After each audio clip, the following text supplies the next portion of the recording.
Welcome, everyone, to the Deep Dive, the podcast that skips small talk and goes straight for the concepts that shape our thinking and behavior. In this podcast, cold expertise is defenestrated as warm philosophy is enthroned in an attempt to explore the field in which we're all scientists looking for answers, living well.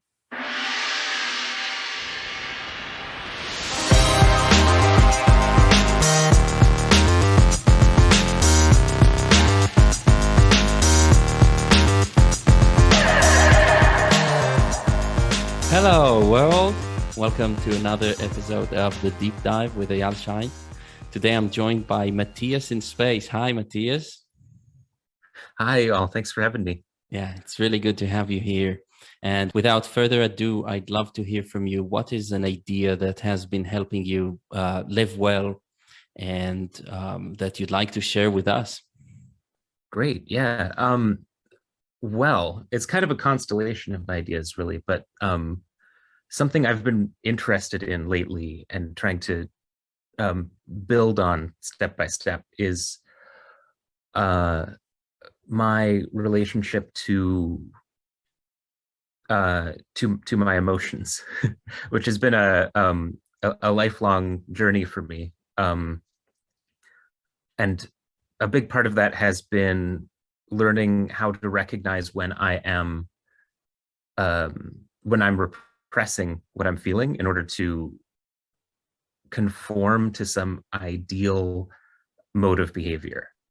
That is a pattern that's been recurring for me over the whole course of my life. And I've been working on trying to break through that, because I've found again and again, either this ends, like the model of behavior that I'm trying to conform to, either that results in a situation where I spend a lot of my time in denial, that mode of like, oh, I'll get started in 15 minutes. I'll get started in 20 minutes, just after I watch this video or something like that. And it's possible to lose days, weeks that way. I have a lot of memories from college of having lost a lot of time in that kind of mode of just feeling like there was something I was supposed to be doing. And as long as I wasn't doing that, nothing else was acceptable. So I would just remain in this sheltered mode where I wasn't fully aware of myself. And then the other prong of it is sometimes the ideal model of behavior has managed to work itself out. And then once I got started, I wasn't really able to stop, because in order to get there, I'd kind of cut short my relationship with myself. And like, when I'm working hard, how does this make me feel? Do I feel aligned with what I really want to be doing? And am I taking care of myself? And at some point, I would learn to just turn those alarms off and then run myself into the ground, essentially. Maybe after having gotten a lot done, but then at some point, the thing that I've been trying to ignore reasserts itself, and then I just became a mess for a year or so. Yeah, that's actually fascinating, and really, yeah, also touches me on a personal level. I can definitely sympathize and see where you're coming from when you're saying, when you're mentioning that pattern of not really doing what you feel you should be doing, but maybe that's because the should is really not your very own authentic should, right? Right. So, yeah, I'd be interested in exploring how, and in both of us, like I'll definitely openly share, how does this come to be in terms of growing up, that this is the pattern that a person adopts and runs with, even though knowing that it's not optimal. And then I'm guessing that for the both of us, the situation was that there was just no obvious alternative, right? Or the alternative could look so bold or something like that, or far-fetched, or yeah, anything like that. So I know for you, yeah, how did you get to think about how this pattern really emerged? I have, yeah. And I think in that sense, maybe there are some parallels with what you and I have experienced. Um, yeah, so I think I would trace it to like um, well, I think growing up, I put a lot of stock in my intelligence, and so did my family. That was kind of the environment I grew up in, both in the sense that everybody kind of thought I was going to make it big. You know, they call it gifted child syndrome, right? Yeah. But also in the sense that intellect was a refuge for me because uh, my home life was less than ideal. So I would tend to find things to escape into, and sometimes that would be um, mathematics. Sometimes it would be books. A lot of the time, it would be computer games. But I developed a practice of maintaining a kind of happy place for myself that was driven. It was quite intellectually driven. You know, like I was trying to explore possibilities in a simulated, protected environment. And I think at Mm. some point I, I, I guess like because I started doing that at such a young age, I never really saw it as a coping mechanism in my teenage years, even though that's what it was. Um, and I have a bit of a story about this actually. Um, well, so it's set the stage. It's like middle of college. Just had like a tumultuous year where I had decided to make the big leap. I was going to drop out of school and become a writer, and then rapidly saw that that wasn't for me, and then kind of slunk back to school thinking like if I don't know what I'm doing with my life, at least I can be miserable and getting a degree, you know, and making progress. So I'd come back.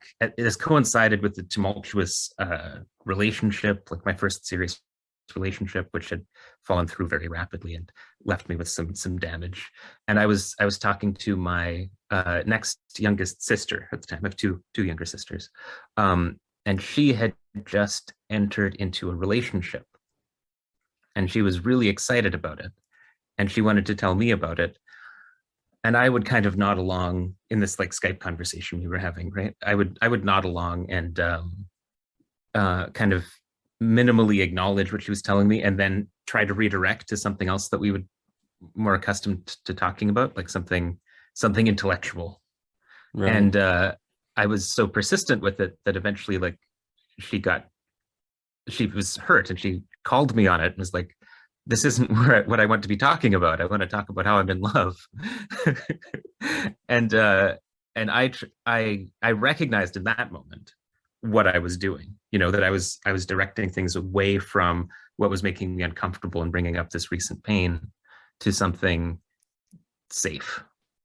Um, and then there was a moment where I was trying to explain this to her, and suddenly the floodgates opened, you know, and I started bawling inconsolably for like an hour, I think.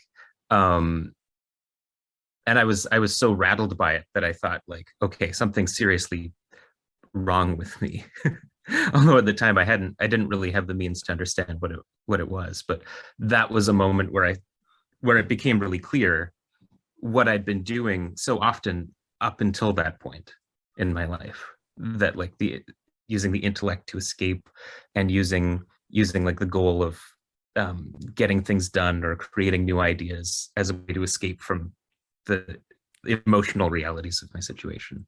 Yeah, yeah, again, that resonates with me a lot, and I'm happy you did the thinking, because it sounds like it's you've done some thinking for me, like it applies perfectly. Yeah, just being Really? depressed. Yeah, just being depressed for me through my teenage years.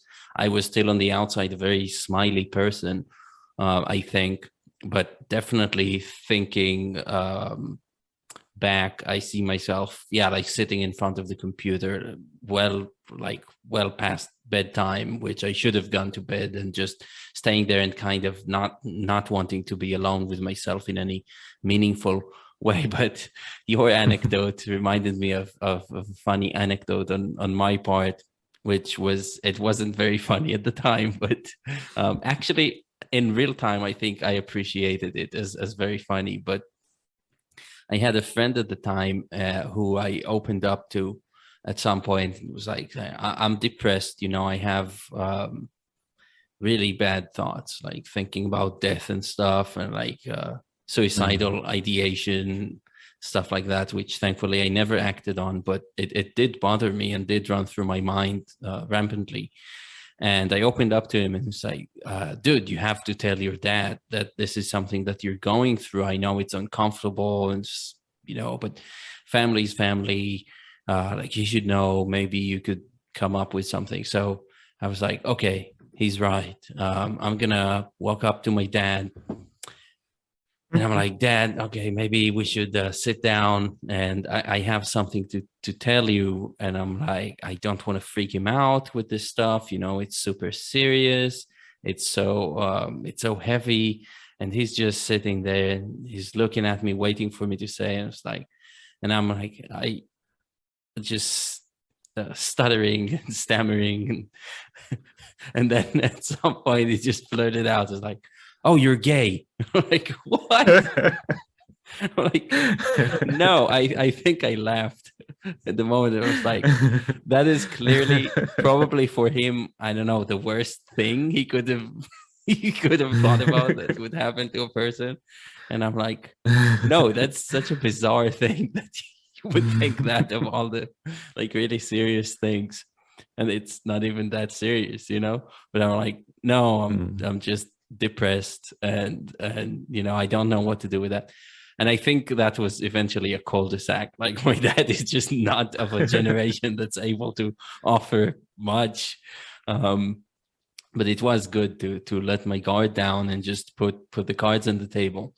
And yeah, so I Yeah. really see where you're coming from. And I think we'll get talk to that, because I want you to lead with the story that's led you to where you are and some of the techniques you're using today. But it's something that I'm working on to this day. And even just recently, um, I felt like I had breakthroughs. But I guess we'll discuss that in due time. And yeah, really interested to hear from you.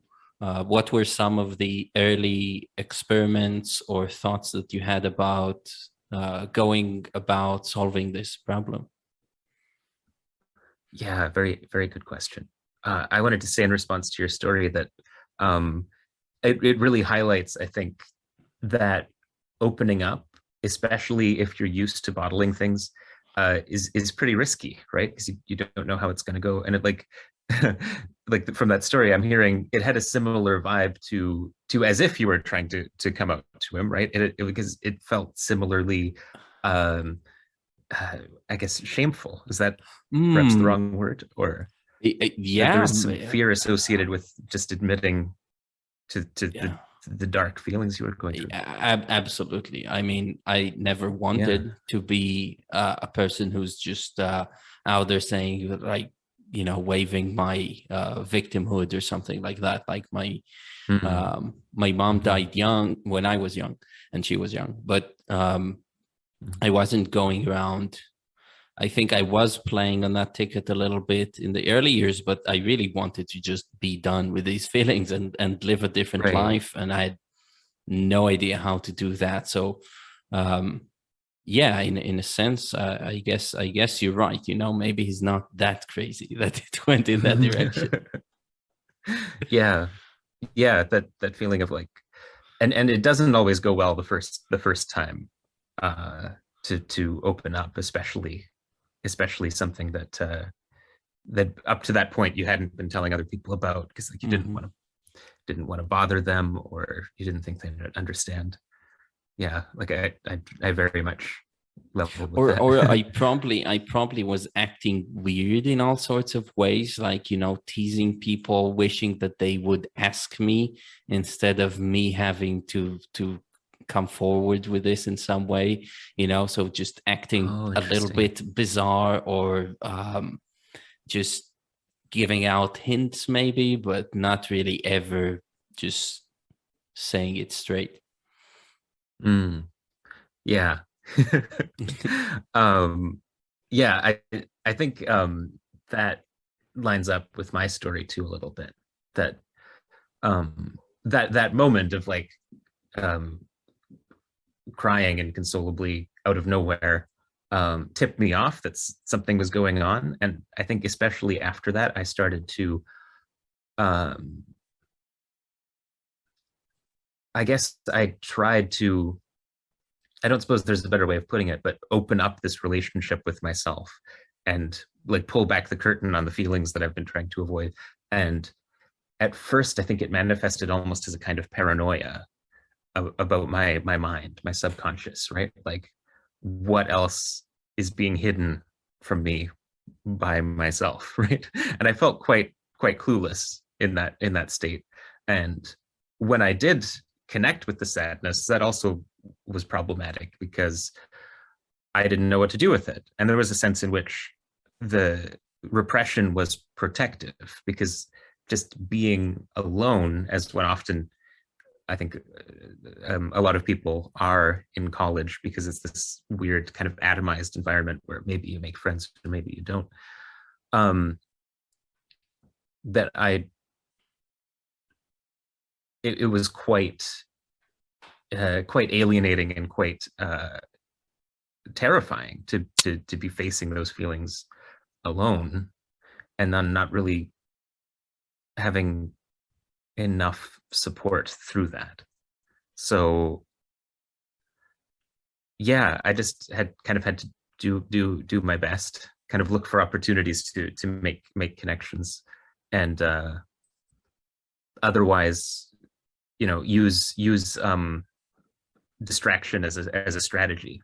But I guess in a way it was an improvement because at least now I was aware that's what I was doing. That I was trying to like direct attention away from the things that were eating at me. So at least then I wasn't burdened with the additional challenge of having to pretend I was okay, trying to perform this to myself, Right, which is a fantastic first step in any journey of healing or just living well, is don't lie to yourself, or know yourself as intimately as possible. And so was it that you try to reach out to people more and maybe keep an eye on this tendency of yours, so that when the time comes to push through and do the thing that is not your habit, but what you now see as the correct course to take instead? Was it just a more explicit kind of process? Yeah, I would say more explicit. That makes sense. Yeah. And I was doing a little bit more like asking for help after that point. Yeah, and being more explicit. But I think it was still mixed because often, like on the surface, I would recognize, like I had this newfound recognition that I could be very surprised by how I was actually feeling in moments that forced me to face it. But still, the tendency was to drift back to the behavior and the mindset I was used to. And once I was in that, I didn't really know how to get out, right? Because you can't really induce an emotional crisis to try to open yourself up. It just kind of has to happen. And when it does, it's about the worst thing that can happen until like the aftermath, when it starts to feel cathartic. Yeah, it's super interesting to see where those turning points really happen. Yes. Was there a turning point for you where it just something clicked? Yeah, well, I mean, this is the part, like the next part of the story is really about my partner, Danielle Benson, who's a voice and speaking coach. So I was kind of lucky to meet someone who had expertise that, like, at the time I didn't realize this connected at all. But at some point I was just like, hey, Danielle, can you give me some lessons? I'd like to be able to sing better. And in the process of that, she helped me like get a really big insight into um this question of I suppose the best way to put it is how to get in touch with my feelings, like how to how to know how close to crisis I am, without having to just like wait until something happens that forces me to reckon with it. So I guess the how I would frame that, like the thing that she taught me kind of indirectly as a result of the exercises, rather than this being the direct focus. But what I learned through this is that um, the experience of emotion is really tightly linked with the body.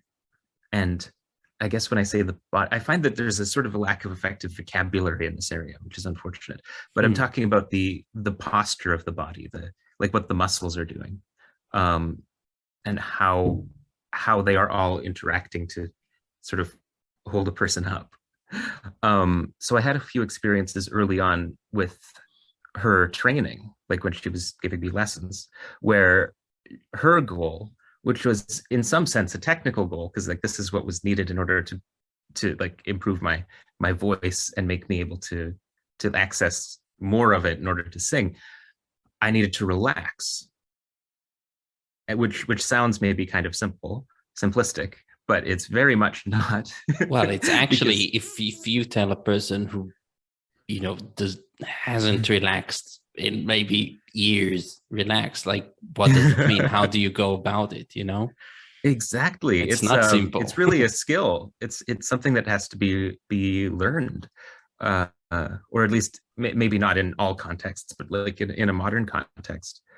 Because what happened was, I'm it was a while ago, so maybe a bit fuzzy on the details, but the part of my body that I needed to relax the most was kind of my lower back and like the muscles around my pelvis. Like these were all locked. And I'm told this is a fairly common type of uh, chronic muscular tension to have. Um, and I think for me, this might have been uh, somewhat related to sexual repression. Like I was pretty uncomfortable with myself sexually, and there's a way of a lot of body language of like sexy people is about how they move their hips. um, and I think subconsciously I was kind of just trying to lock that all down. I was kind of ashamed of myself. Um, but that's kind of another story maybe.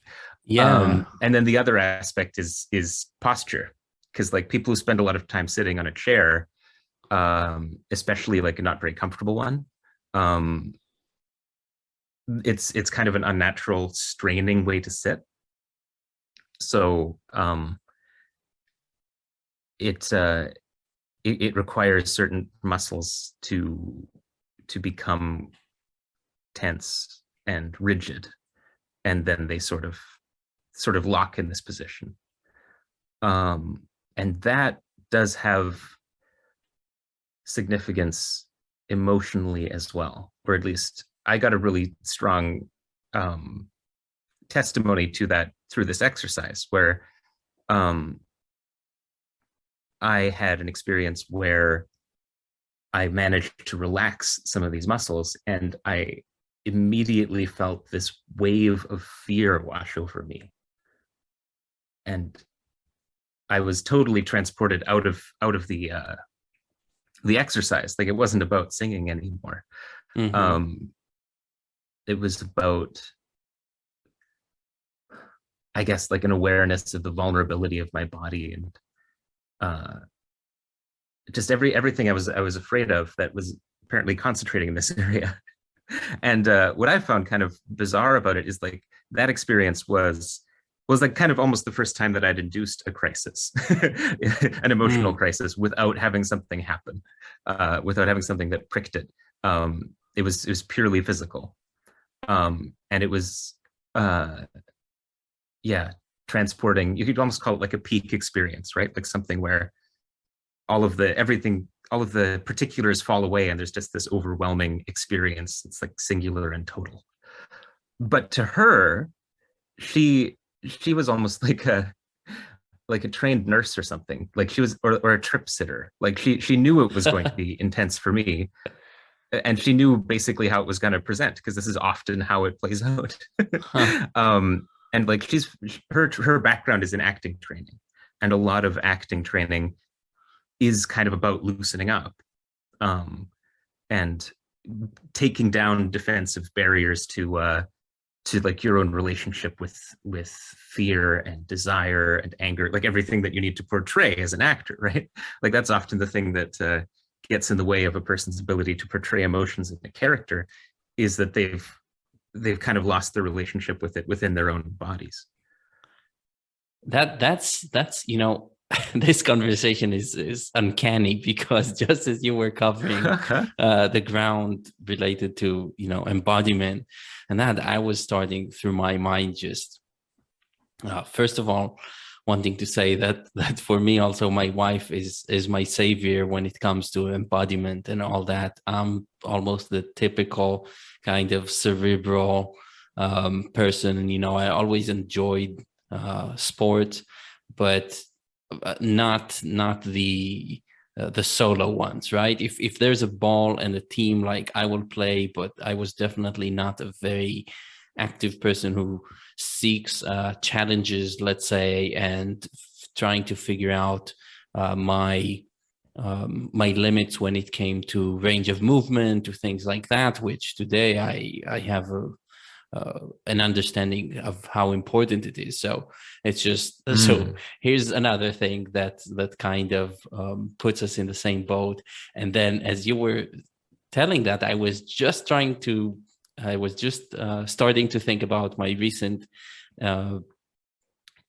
visit to Austria to meet two of my Twitter friends, and one of them is the wonderful Nikolaus Sabatil, who's been on this podcast a few times, and he's an improv guy and improv coach to us. And we started doing improv, and I was just starting to see, ever since coming back 2 weeks ago, I've been telling people, listen, it's not just that I got to create with friends and have this amazing time and fun. This was healing on a deep level, because you're being sent out there with a cue on who to portray, what character, and with what cue you have in mind for the improv.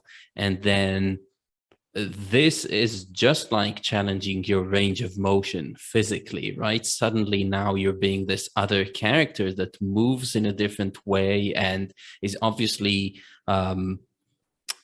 even speaks with people from a different a distance, right? So keeping less personal space, more personal space. This person is afraid, is not unafraid. And eventually, it is us who were there. Like, we were able to take on this role. And had we not been able, we probably, it means that there is something seriously wrong. Yeah, so it's just uncanny how I was just thinking about the healing power of acting and improv, and you were just starting to talk about it in real time. So that's amazing, and I couldn't agree more about the embodiment part, and it's something that I've been trying to put more emphasis on in my life. So my wife started training in natural parkour, and then now when she goes out, I follow suit and try to also always kind of push the envelope and challenge myself and keep my range of motion, and a little bit of, never get to that point where you're too weak to get off the floor or stuff, because it's just a matter of keeping it there, right? We're all born being able to do a lot, and it just takes a little bit of work to keep it in order, but this can go away very quickly in even our 30s if we're just sitting on a chair, as you say. And it's very interesting. You probably, you must know about holotropic breathing, right?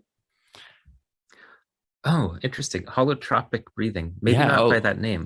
okay. I thought it would be like a for sure thing that you've come across, but it's basically just adopting a pattern of breathing, just lying down with a sitter, and you just basically you're panting for a while, and it gets you into this trance.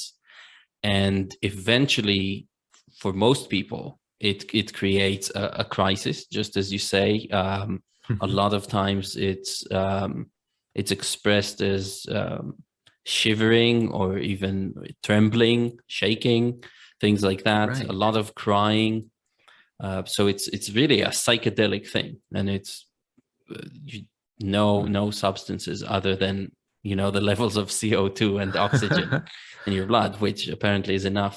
So, Right. so it's very interesting how techniques that have to do with our body can break down defenses that have been put there for years, right? Yeah, so really interested to Certainly. hear what was in store for you after kind of being able to maybe make a breakthrough in some sense. Yeah. Okay. I'm really interested in what you just said about holotropic breath work, because I have had similar experiences, especially recently, because I have been working on my breath work. Mm, Uh, it might be different from the typical technique, because it sounds like you were describing breathing that's fast mm. and shallow, or possibly not shallow. I'm not sure about that, but I think so. I'm not completely sure exactly what happens, but I think it's pretty Mhm. fast, and it goes like to a beat or something like that. I Okay. think Michael Pollan has written about it in his book about psychedelics, how to change your mind, and I think it can be found in James Nestor's book Breath, which is about the breath and all of the things that is wrong with our breath today. And that was Right. another thing that my wife brought to my attention. I was like, haha, funny breathing. I've been doing it all my life. You think you could teach me something new? I was like, yes, everyone should read it. We're not breathing right. A lot of stuff is wrong with our food, and we can do a lot better. So that those Mhm. two books are great resources for that. Okay. Having I will check those books out. But having not read them, I could just share what I've read from Danielle. I have a lot to say about the topic of breath. Actually, it took me quite a while to understand after the training, because it's one thing to learn it from a practice perspective, which often requires a bit of imaginal work where you're visualizing things and coming at it from different angles to develop this felt sense of what to do. But it's another thing to understand physiologically what's happening. Um, and one of the things that I learned there that was very significant to this whole the thing we've been talking about is how to take a deep breath, like how to take a breath of maximum capacity. So what I learned here is, well, to start, I mean, I'm going to start with something that's probably pretty obvious and pretty well known, is that the key to breathing physiologically is the diaphragm, which is a muscle that rests underneath the lungs, kind of directly supporting them. And when we breathe in, the diaphragm drops. And then when we exhale, it rises again to to to pump air in and out of the lungs. Or to But be even more precise, as it drops down, we inhale, right? So it's really yeah, the muscles that we control. There is no kind of bringing an active intake of air on our part. It's just a natural a physical that's thing right. that happens when pressure drops, right? That's right. And from a tactile perspective, we might experience breath as something that happens in the mouth and the throat or the lungs themselves, but it very much happens in the diaphragm. Mm. Yeah, that's the part that actuates it.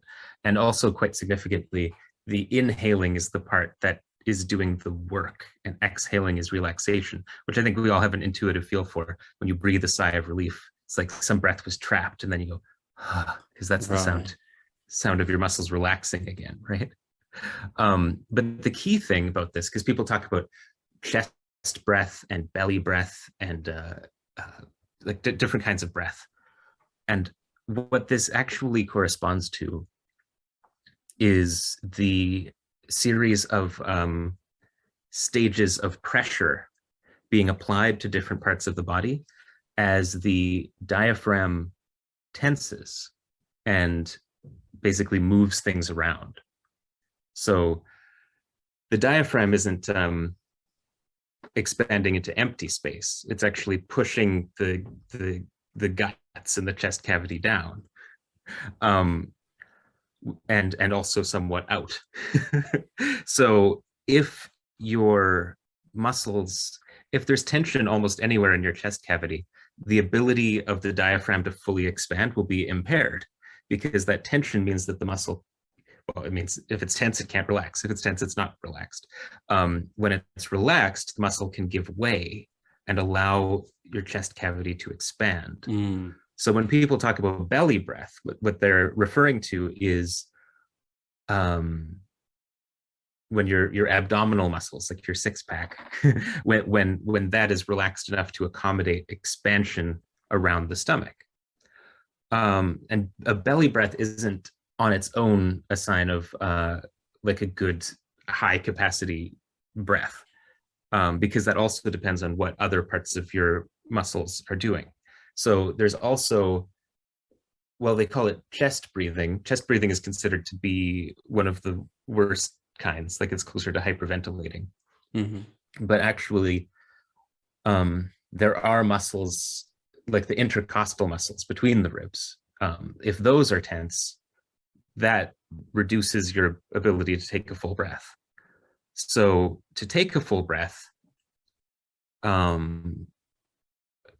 there might be some things I'm missing here, but it's kind of a partial list of what parts of the body need to be relaxed. The muscles in the chest, the muscles in the floating ribs, which are around the back. So around the back, the bones are fixed, so there's no breathing there, except for the floating ribs, which are the ones at the bottom of that area. So there's muscles there that may be chronically tense or may not. And then, of course, the abdomen, and then the muscles that are called the pelvic floor, which is something that that was a lot of what I had learned to figure out how to get relaxed. But then when all of those are relaxed, it's quite astounding what that can feel like. So this also relates to holotropic breathing, like the possibility of entering a trance state.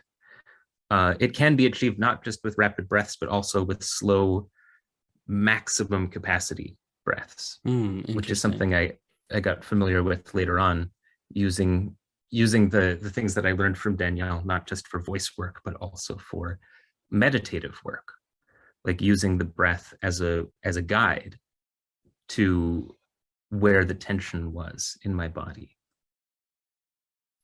Yeah, that's fascinating. So thanks for taking us through the actual technical details, first of all, and to tie it back kind of with the psychological effect of things and the psychological side of things.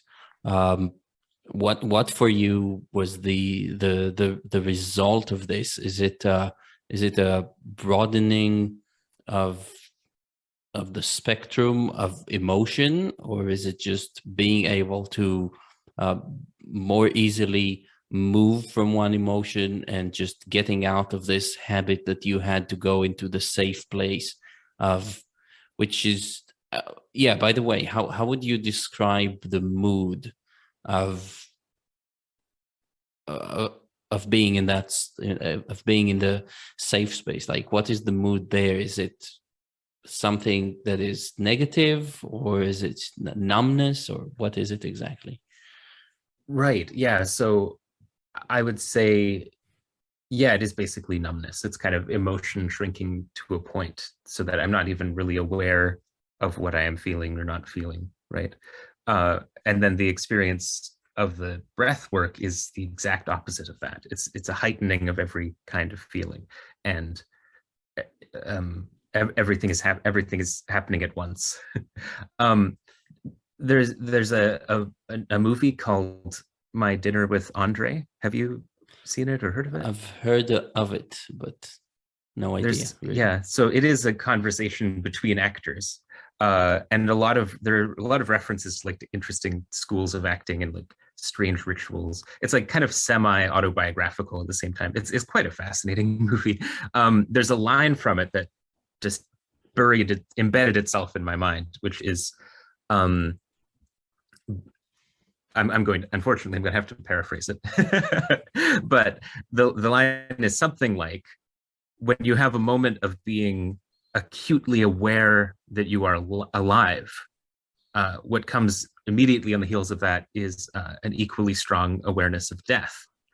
So one of the things that causes people to, in a sense, not want to be aware that they're alive is that awareness is coupled with an awareness that they're going to die. And I'd say like that's the feeling that best encapsulates what it's like to have a particularly intense breath trip, is just a sense of being intellectually so much closer to everything. Everything is much more immediate. And that applies both to like the sensation of being in the room, just the details of it, like how one's body is positioned and like smells and sounds, but also this very much the strong feeling of intensity. And I guess for me personally, kind of feeling of being like an ember that's burning gloriously and is on the verge of being extinguished. So naturally it's quite transformative. That's amazing. Right. Yeah, and again, it relates to my story, because when I think about the turnaround point for me, and it wasn't so much a point, but it was a process, and by the end of it I had a conviction and a decision to allow myself to feel again. It was a very conscious thing. It was a decision to open up to the world and recognize that if I ever want to feel anything that's positive, I just have to also accept the possibility that I might get hurt. And doing that, yes, this decision never let me down, right? Because in effect, once you do it, you realize that it's totally worth it. And I think part of it was maybe Nietzsche's demon. So he had a thought experiment where a demon shows up in your bed above your head, and he says, listen, I have news for you. This life, this exact life, you're going to have to live it all over again, on the highs and the lows, and everything will be exactly the same. And the thought experiment is, well, are you going to curse this demon, or are you going to say thank you, for knowing that? And in the end, I think that for all of us, it's quite a mystical thing almost, because I don't really know how this is possible in terms of, is there free will and all that, but it's really up to us to just focus on the really good things that happen to us, and be able to say that everything that led to them was good for getting to that point, and that includes all the painful things.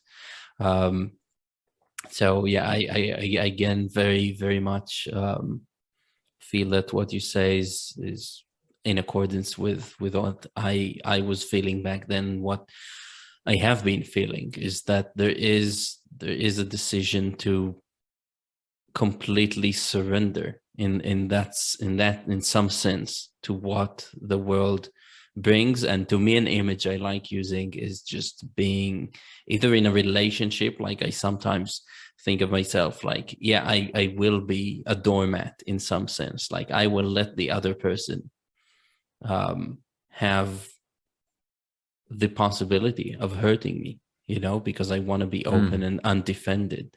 And another one I have is that sometimes I just can see myself just out in space. So Eyal in space, um, just kind of going completely limp, not with my mind, but with my body, and realizing that yeah, the cosmic rays are out there just hitting me, but they're gonna do it anyway, and I'm okay with that. I guess I'll be disintegrating soon, but just the resistance. I can save myself the feeling of resistance that is both futile and unpleasant. Yeah, I think that touches on a little thoughtlet I had once, that in every moment, whatever is going on, uh, there's a choice to experience it and take whatever lesson or whatever reality there is in that moment, uh, or to let it pass by. And I think that is often what I find myself on a day-to-day level. That's kind of my struggle or my mission, is to try to soak up as much as I can from experiences that are uncomfortable. So that thought, since I expressed it, that thought keeps coming back to me at different times. Like I stumble into the bathroom having just woken up and like have a headache, and maybe I think there might be a cold coming on, with sinuses feel all clogged, right? I look in the mirror in that moment and I think, what can I touch? What can I take from this experience that I'm having that feels so aggressively normal and disappointing and frustrating? And I find whatever is going on psychologically behind that choice, it feels very connected to the breath work. That it's very hard to be in a state of, being closed. I think the phrase collapsed awareness applies here too, of trying to kind of fast forward past things, like in the state of having of like complete relaxation and deep breath. It's almost impossible to be pressing fast forward. Yeah, and since you now mentioned again the collapsed awareness, and it kind of took me back to thinking about the whole notion that you're not being productive, both in the sense that you might get flagged from an employer or a professor or something for not doing what you had to do, but also on a very personal level with yourself, right? It's just like life goes by and you just know that you've had experiences that you wanted to experience, and you had work to do that you wanted to do. You wanted to impact the world in some way, and before you notice, it's been sometimes years. And I definitely feel that I felt that. And this is a really interesting link between the two, right? This openness to experience and to emotion, and just the understanding that with that, the whole notion of having a switch between inaction and action, it just becomes more gradual. There's just more flow introduced immediately. And that is because in both a literal or a physical sense, and both in a figurative sense, you're not so concerned with making yourself other from the world, if that makes sense, right? You're not disengaging. So disengagement, it's just like the clutch in a car. If you're disengaged, then nobody's going anywhere. Absolutely, that's so well put.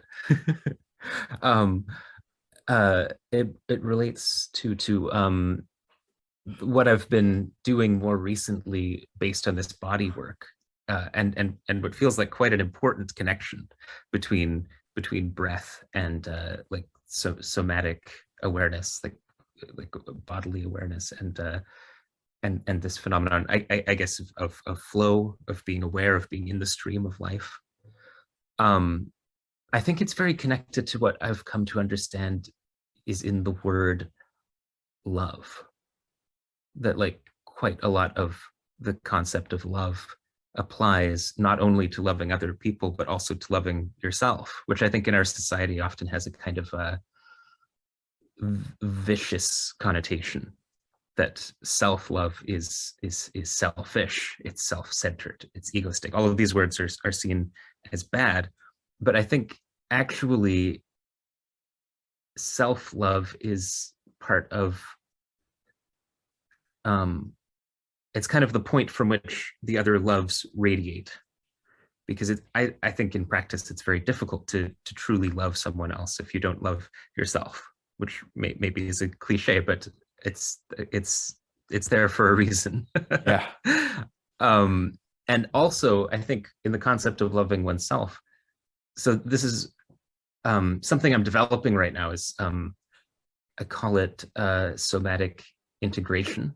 So it's kind of a combination of like breathwork exercise and integration therapy, something like that. But it's basically about loving all of the different parts of oneself as part of like a broader exercise. And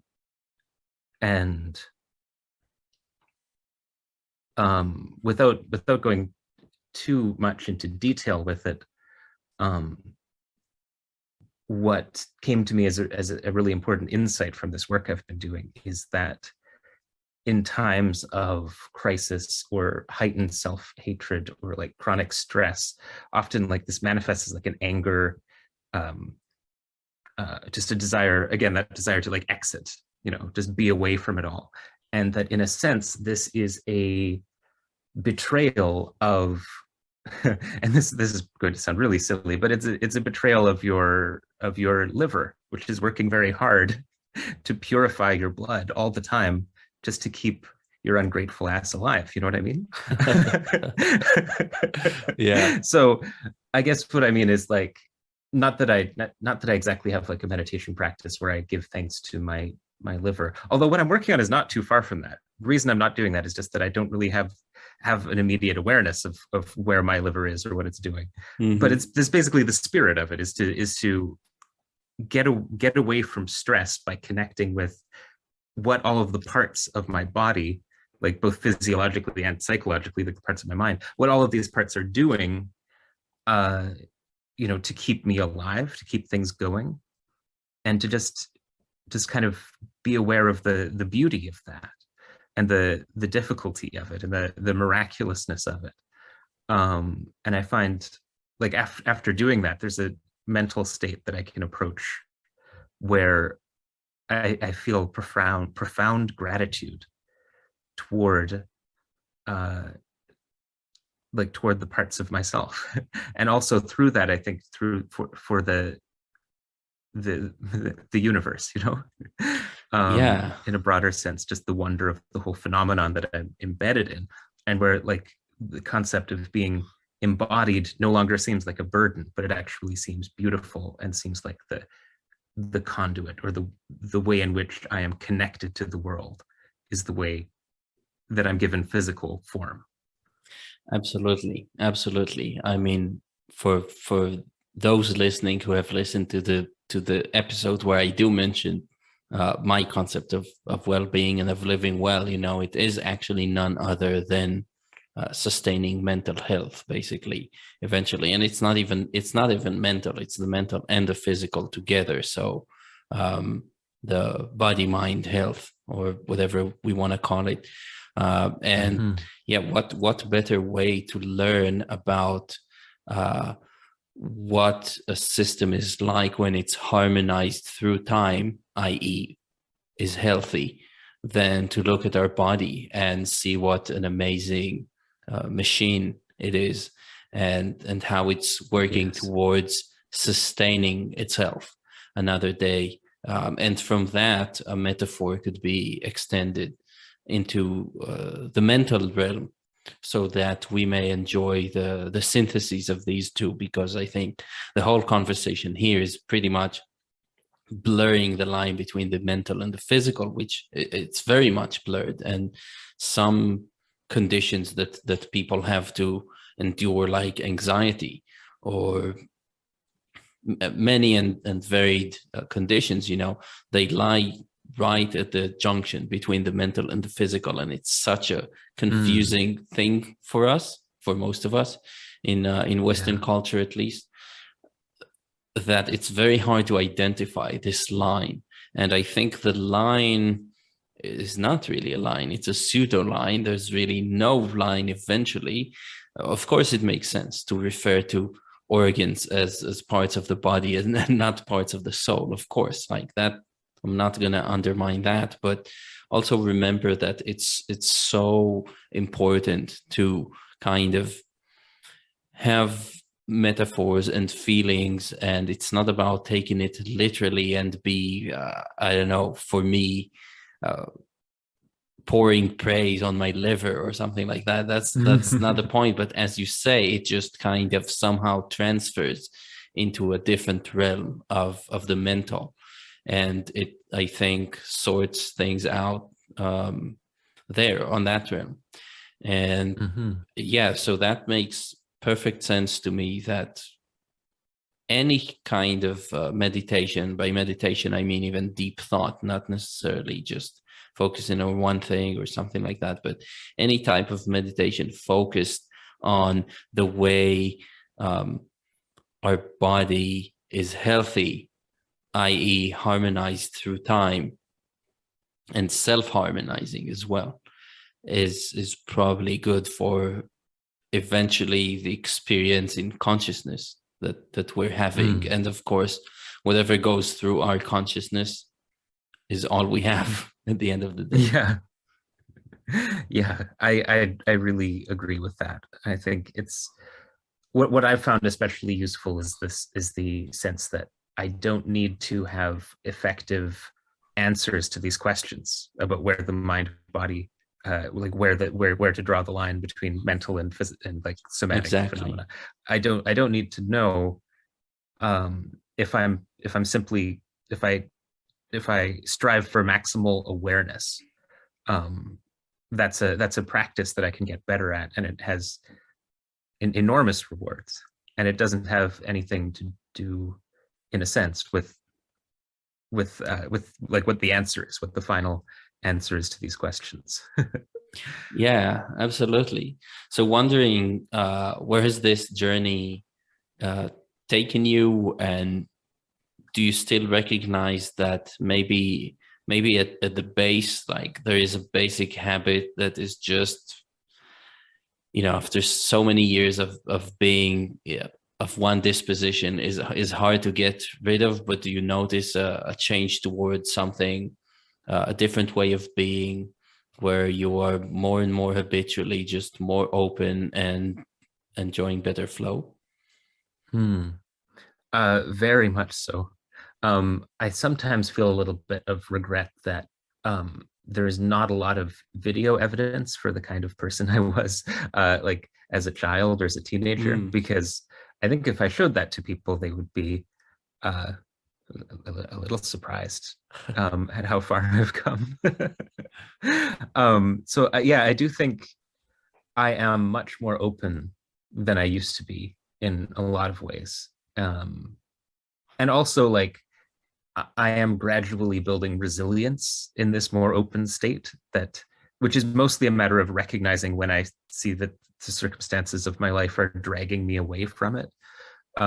Because I think this is, like you said, like spending a long time in one state and then transitioning to another is always a little bit unstable. And I think there's some fairly well-attested psychological theories too, that in times of extreme stress, we tend to regress in time, that we reactivate like a complex of associations that originate in a different time, something that was stable then. So often when I'm under a lot of stress, I do tend to go go back to being a more closed kind of person.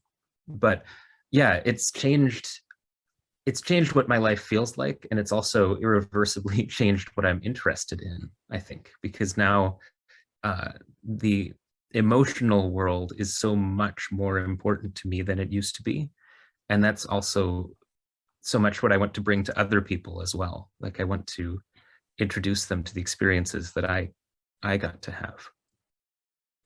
Yeah, I think that, emotionally speaking, it's very important to understand that we are blessed to have such a huge range of emotions. And of course, we give them names, but really it's very unlikely that each of us has even twice in our life really experienced the very same emotion if you go down to the to physical level. And that's a Mm, point that Lisa Barrett Feldman makes, a neuroscientist, and she's a great person to listen to on emotions and how emotions and the brain interact, or how they are manifested in the brain and in the body.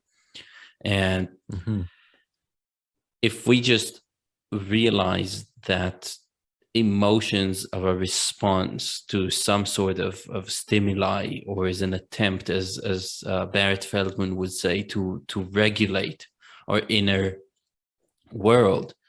If we realize that, then of course it becomes clear, if we see them more as tools in a toolkit, that we want to have as many tools as possible, as many emotions Right. in a repertoire to deal with life. And even anger, even sadness, these things that I often hear people say are negative emotions, well, they play some of the most vital parts in our life. It's very certain specific um, very certain specific instances, right? And they are so important. And this is not something that you want to shut out. Like, why would you want to give up on any tool that could help you go through life healthy? Uh, certainly. Um, I'd like to add to that too about emotion, like some of the reasons that I think it can benefit people. So one idea that I've been toying with, and I think this is in the water supply a fair bit. It's not exactly unique to me, but talking about emotion as being partly about action, like um, not just the relationship of emotion to the body, but specifically the relation of emotion to the moving body. Mm-hmm. And one of the, like, I don't generally like to make etymological arguments, but I think it's very well worth noting that the word emotion literally means moving out. Right. So this is the same root as emoting. So when you emote, you're doing actions. But nowadays, the clinical study of emotion, what I find so strange about it is it's been utterly separated from uh, an association with doing things. Like the concept is, you receive some stimuli, the stimuli turn into an emotion, and then the emotion sort of colors the physical prompts that you then decide between. But I think the relationship is actually much more immediate than that. And my sort of pet theory is that um, children learn very early, possibly before they're capable of remembering it, um, not to act on their emotions, because if any time that they react authentically to anger or even possibly to joy or excitement, and they make a problem and they get punished for it, um, well, there are a lot of different ways to react to that. Like, I think it's not healthy to react impulsively to emotional stimuli, especially as an adult. But one way to prevent yourself from reacting impulsively is to tense up. And I think Right. this is too often what children learn. They simply activate all of the muscles that prevent them from doing things. So that's basically what tensing up is, like activating the muscles that are opposing your action Right. before you even have a chance to act. And then the issue with that is that it creates it breaks the cycle, and it creates a feeling of impotence, that your emotions have to be captured inside, because the way that they find form in your body is unacceptable to the grown-ups, right? So I Yeah, I couldn't agree more. And you know what jumps into my mind is again going back to the lungs and just our ability. We have the ability to hold in air for a while consciously, and basically what you're saying now can be expressed as a metaphor that, you know, we are taught that it's beneficial for us to contain and like take a deep breath, and we said that that is actually using our muscles, right, and hold it in and not let it out. And, you know, let's play a game of how long could we do that. So it's like right. hold it in, contain, don't move. So in a very real way, in the metaphor too, you know, that really disrupts the natural cycle of breathing in and out, and you end up full of something that needs to get out one way or another, you know. Thankfully we're not able to actually burst our own lungs with taking more air that is possible. But, you know, if you add to the metaphor somehow being able to I don't know, dive deep and then go up very fast, they could even burst. So we'll have to think about what in the metaphor is this thing. But anyway, that's taking it too far. Yeah, definitely this holding inside and not letting out. I agree. We need to know how to be one with the flow of things and to enjoy the cadence of things. And sure, it's not fitting to be angry all the time, but then there needs to come a solution different than just like hold it in. That is not a sustainable solution for sure. Yeah, and anger is a good one to examine, because of course I can put myself in the shoes of a parent with an angry child and Right. how challenging that is, because like often when kids get angry and they're not in an age where they've learned to take other people's feelings into account, they might just get angry and hit someone or destroy something. And that tendency, you know, for people to retain our inner child in that respect into adulthood is probably not a good thing. But there's a space between that kind of authentic, sometimes violent reaction to an emotional stimulus, and the more, you know, civilized man approach of being so tense and buttoned up all the time that no reaction comes out at all.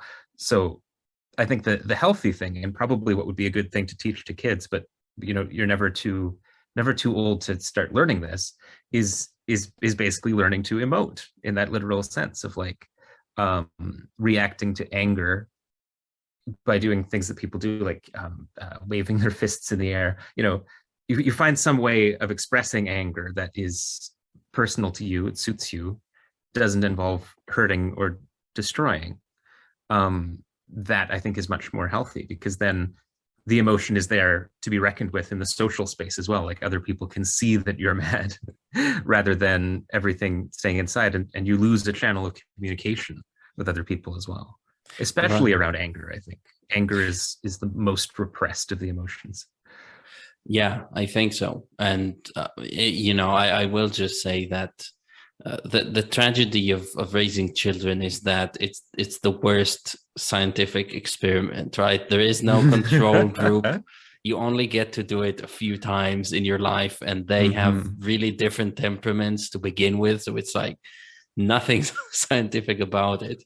But I will say Certainly. that I will say that from my experience with children, and I just have one daughter, but she has been homeschooled so far, and I do notice it with other children who are in the education system, going to a kindergarten and stuff. That I think that beginnings of an angry child is in all the times that they have just not been tended to by people close to them. And it's not so much even the instances where they have to fight over something or anything like that. I think that real anger, real frustration comes from not having your needs met in some way. And so I will just say that, maybe this is just me rationalizing to justify my own life choices, but it does seem to me like anger really could be a lot rarer anyway than what we have been experiencing in our societies and in children, and then subsequently in adults. Yeah, that actually fits in kind of nicely with the story from the beginning, right? Of the that experience I had where I bursted into tears. That emotions are a lot scarier when they come out in a way that transcends the control system that we've placed on ourselves to avoid having them emerge. I think like the people who are most like, this is a hypothesis, the people who are most prone to violent outbursts are often going to be the ones who are not comfortable expressing their anger. So at some point the anger, as it were, takes over the controls of the self, because it doesn't have a place in the normal course of things. So then it only comes out in extreme stress, and then that can have terrible consequences. But that unfortunately creates a feedback loop where we're even more afraid of anger because of the effect that repression has to make it more acute and less controllable. Right. Yeah. I agree. Well, this, feels to me like a very open-ended discussion, and it could go for a long while, like with this back and forth. And again, I'm just surprised in the best way possible how our experiences are kind of similar in a way. And just so I really felt that this conversation is especially like deeply personal, and really happy to have had it with you. Before I we feel the same. Yeah, thank you.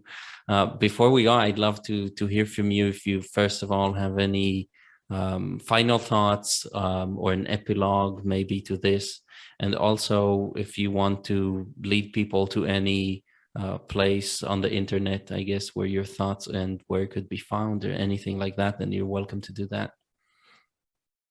Wonderful. Yeah, thank you so much. Well, final thoughts. Yeah, I'm again really grateful for the opportunity to talk about all this with you. And yeah, this is something I want to talk about more. I want more people to know about, but the relationship of the like the role that the body plays in emotions, and then the role that the breath plays within that. And of course, as I mentioned, I learned a lot of this from my partner, Danielle, who is still a voice and speaking coach.